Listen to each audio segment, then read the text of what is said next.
Hi, and welcome to Making Waves on Purpose. Today, great episode with Erika McMullen from the Moxie group. Fantastic conversation about DEI, cancel culture, engaging the majority, and how to deal with the ESG woke backlash. Great conversation with somebody doing super important work, and I'm really appreciative she took time to talk to us. So enjoy.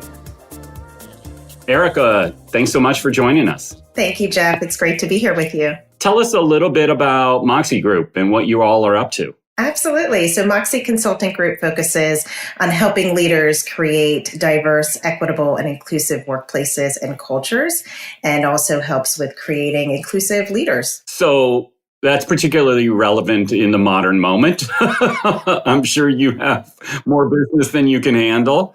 Let's dive right into the deep end and talk about what are you advising and or hearing from your clients on like the ESG woke backlash and how they're navigating that. Absolutely. I think that for many clients, having conversations, people are scared. People are tired and leaders are caught in the middle of trying to figure out how do they continue to do their work and also how do they continue to lead and manage their employees, as well as making sure that whatever their mission and vision and purpose and values are, that they are upholding it. So it is incredibly difficult. However, clients and leaders need to be really clear about who they are and what it is that they are trying to accomplish. Without that, I think the problem is many clients are stuck in this place that they truly believe they have to make everybody happy. And I personally think that is impossible to do. You have to be clear about, again, mission, vision, purpose, values, what it is that you, your organization, and your people stand for, and what it is that you are going to draw the line in the sand. And so I think this is where many organizations say, well, Erika, I don't want to be perceived, or I don't want our organization to be perceived as racist. However, I don't want to be perceived as anti-racist, right? Because that sounds very controversial, which is something, a whole other conversation to dive into, how being against racism is controversial in our country. But they also don't want to be perceived as being woke, right? Because then they will be, kind of labeled in media and labeled potentially in a way that they feel is dangerous to them reputationally or from a revenue perspective. And so when you're in this place that you really don't know how to respond to something, you're afraid of how it is you're going to be labeled, you just stay stuck, right? And then you have employees and potentially clients or customers also now knocking on your door saying, who are we? And what do we believe? And what are we going to do? And how are you going to respond? So it can be incredibly, I think, challenging for many organizations and leaders, especially given where we are right now in such a polarized culture. I think that's right. And I love your use of the word stuck. And I think it's particularly frustrating for the DEI community because it was stuck for so long and recently became unstuck. And now here we go again. And I think many will do whatever is in their power to make sure that we don't lose the gains that we've had. And it's interesting because in the net zero space, I hear from many of my clients who are saying, we're still going to keep doing what we're doing. We're just going to talk about it less, which I think that's a little disheartening because I kind of feel like we should be out front saying, hey, listen, we've proven the business case on these things. We've shown that these add business value as well as being the right thing to do and kind of defend it. I've read a lot about people talking about Bud Light and how they should have never done this in the first place. They just should have known their audience. I kind of think the other way, like they should have stuck to their guns and said, hey, listen, we defend freedom in all its form. And this is one form of freedom. And, we'll give Kid Rock a discount if he wants to use his AK-47 to blow up cans of Bud Light. Go for it.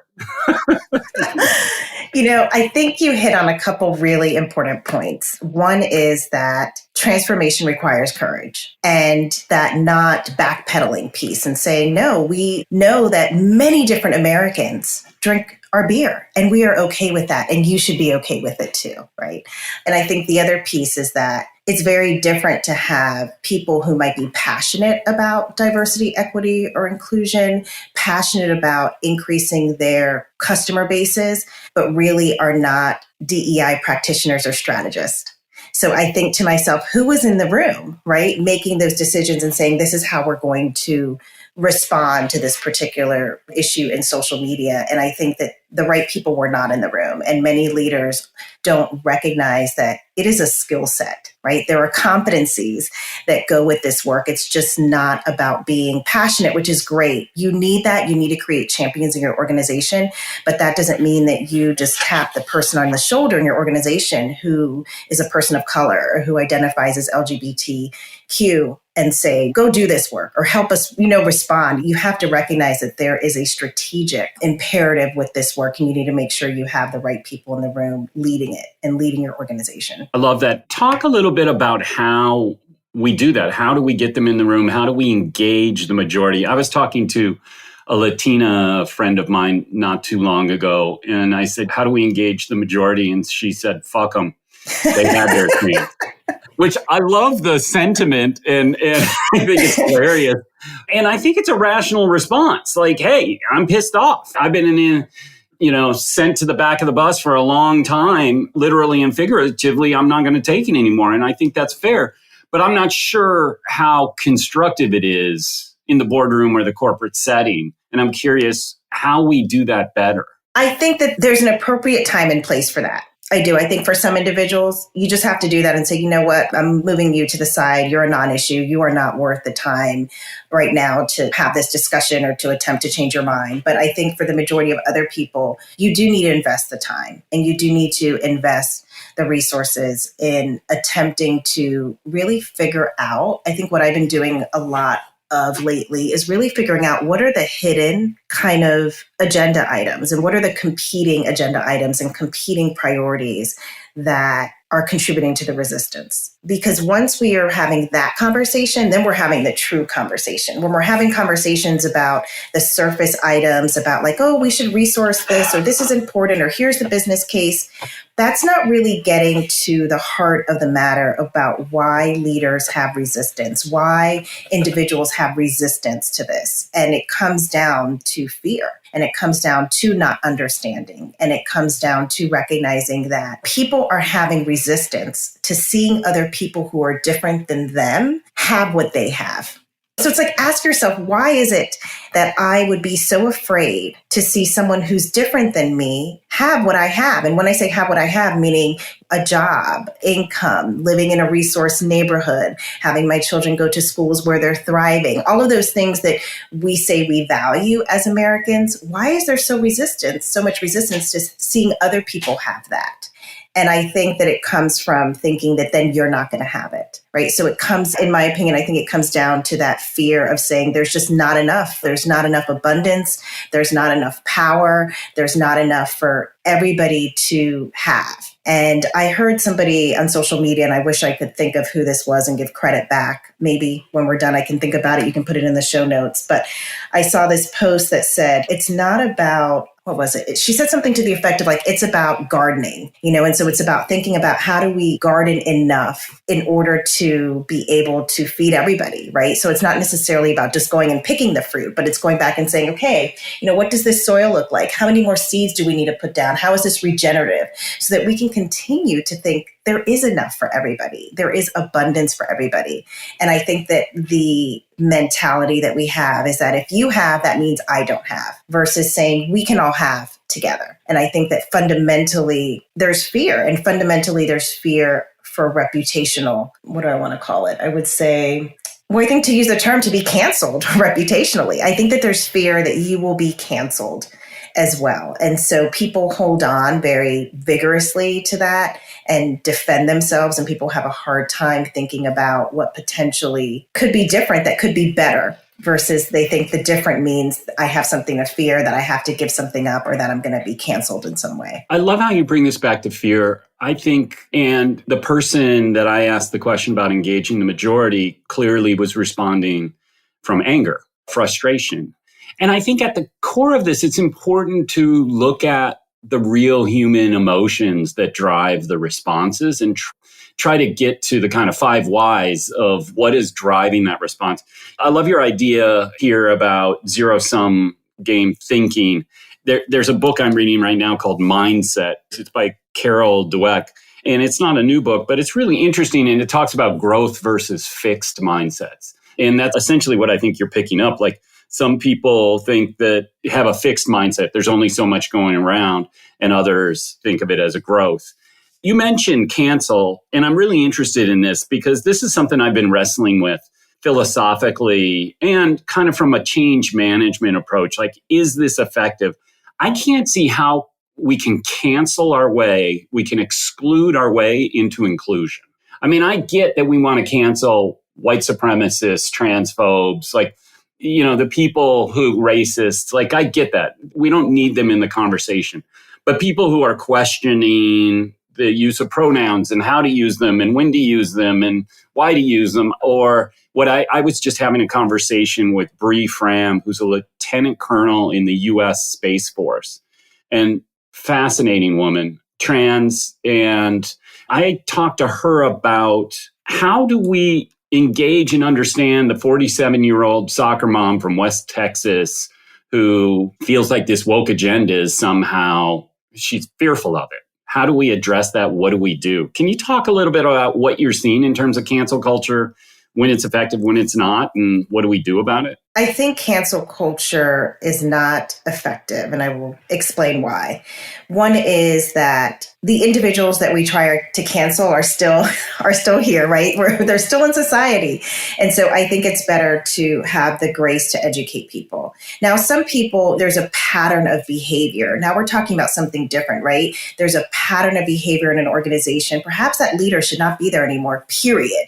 So that's not what I'm talking about. And I think you have to be very clear about what is the specific situation that you're talking about. I want to think about cancel culture in the sense of, yes, do we want to cancel, like you said, white supremacy? Absolutely. But it's not about canceling white people. Do you see what I'm saying? Like people they've conflated, I think, these two things, which is problematic. And I would say, because for me personally, if you are doing this work, and if you are working cross-culturally, you are going to step into it, right? You are going to step into it and you're going to make mistakes. And you need people to give you the grace and educate you in order to say, oh my goodness, Erika, you made a mistake here. That's not how it works here. That's not how it goes here. Here is, what you say and do. And then I can then say, oh, thank you. I realize, right, the difference between impact and intent. Although it wasn't my intent, here's the impact that I had on you. I'm going to take responsibility for that, and I'm going to change my behavior. I think back to me in my early 20s, my first, what I would say, kind of full-time professional job after I received my bachelor's degree, which was just so exciting for me because I am a first-generation college student in the United States. And I was at a dinner, and I referred to Asian Americans as Orientals. And after the dinner, I had a colleague come, and there was this beautiful, I'll never forget, like water fountain outside of this just fancy restaurant that I would never have been able to afford to go to. So all of this was just so exciting for me. And she took me outside and she said, hey, Erika, I realize, when we were talking at dinner, you made this reference. You don't call people Oriental. You refer to them as Asian. And she took the time to explain it to me. I was absolutely humiliated and mortified. I did not know any better. I did not have a lot of exposure with individuals of Asian descent, but I never forgot. And I changed my behavior as a result of that. So if I think of all of the times I've quote unquote I stepped into it, I would be canceled. I wouldn't be able to be a DEI strategist or consultant or founder of my company. I had several cross-cultural misunderstandings with individuals from different backgrounds. Again, if you're doing international work or doing global work, and it requires you to have the cultural humility to continuously learn. I do understand and I do have empathy for the frustration that many individuals have with constantly having to be the educator. And there are times I'm just like, oh my goodness, right? So what I do want to implore people to do, or the call to action for people, is to educate yourself. There's so many resources now in society, podcasts, TV shows, books. Educate yourself on different cultures so that you at least are walking in with a baseline. Do you know what I'm saying? And remove your biases, really get to know people who are in your out group that you don't know, but you will make some mistakes. And so for me, perhaps I also think about it from that personal level, like the amount of mistakes I've made. I know I don't want to be canceled. And I remember I had a meeting with some Arabic individuals, Arabic descent, Arabic language, Muslim, and I was told you're not going to shake hands. They don't do a cross-gender touching. You're going to do this slight kind of like hand over heart, slight bow. I was prepped for the meeting from a cultural perspective. And Jeff, I walked in and nerves got the best of me. And what happens when you're nervous and you're stressed is you default. Right? You default to your default actions. And what's our default actions in the United States? When you meet someone in a professional meeting, you extend your hand. And I did it like without even thinking. It was unconscious. And I extended my hand. And of course it was not, I did not get the handshake received. And then I immediately put my hand on my heart. And I'm just like, I barely remember anything from the meeting. And that's the truth, because I was so disappointed in myself for messing it up, so to speak. I could not tell you what we even discussed after that. It's sad. It's the honest truth. I have no idea. I'm sweating, buckets under my armpits. My feet are sweating. My hands are sweating. So good thing I didn't have to shake anyone else's hand, but I screwed it up. So that's why I think cancel culture is problematic, because at this point, we've taken cancel culture to mean all kinds of different things. What we should be canceling are things like white supremacy. What we should be canceling are things like homophobia. These systems and these structures, I think, is what we should be canceling, not necessarily people,